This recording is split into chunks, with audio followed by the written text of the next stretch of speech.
الحمد لله رب العالمين والصلاة والسلام الأتمان الأكملان على سيدنا محمد سيد الأنام وعلى آله وصحبه ومن والاهم.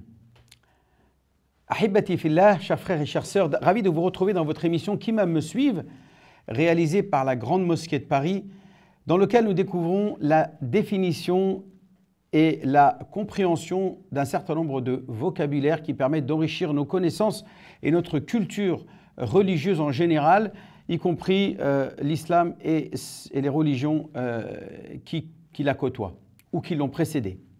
Aujourd'hui, c'est la lettre T que nous découvrons. T comme théologie. La théologie, c'est l'étude des questions religieuses fondées sur les textes sacrés, les dogmes et la tradition. Théo qui veut dire Dieu et logie qui veut dire connaissance ou logique. Le tawaf, c'est la circumambulation.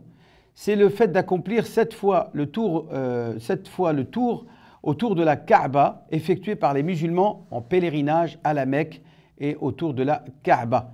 Seulement, il n'y a pas d'autre manière ou d'autres endroits sur terre où l'on peut pratiquer cette circumambulation, ce tawaf.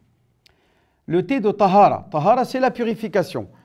Condition nécessaire à l'accomplissement de certains rites musulmans, comme notamment la prière, manipuler un Coran, que ce soit une purification mineure ou majeure. Donc la tahara est une condition de validité de ces rites nécessaires à sa validité auprès de notre Créateur Allah subhanahu wa ta'ala.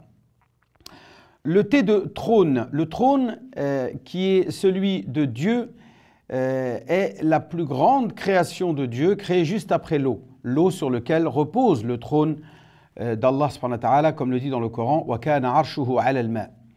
Donc le trône d'Allah subhanahu wa ta'ala est une des créatures les plus immenses que Dieu a pu créer sur terre, et Dieu a révélé et informé ces créatures qu'il s'est installé sur son trône quand il dit Ar-Rahmanu ala al-arsh istawa. La taqwa est la piété. La piété qui consiste à faire preuve de vigilance et d'éveil afin de s'assurer que nos actes et paroles soient conformes à ce qui plaît à Allah subhanahu wa ta'ala et certainement ne suscitant nullement sa colère et son courroux.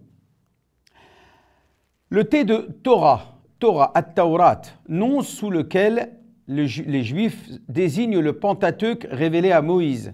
Ce livre saint, le Coran, en parle à maintes reprises. Il parle de Taurat et aussi de l'Injil, c'est-à-dire l'évangile révélé à Jésus, comme étant des livres saints célestes révélés à des prophètes qui ont précédé Muhammad sallallahu alayhi wa sallam. T de Talmud. Dans le judaïsme, le Talmud, la loi orale, est le recueil principal des commentaires de la Torah, la loi écrite, dont il est à la fois l'interprétation juridique, la halakha, et l'interprétation éthique et homilétique, la Haggadah. T de testament. Le testament est le document que l'on laisse post-mortem afin que soit respectée la volonté du défunt.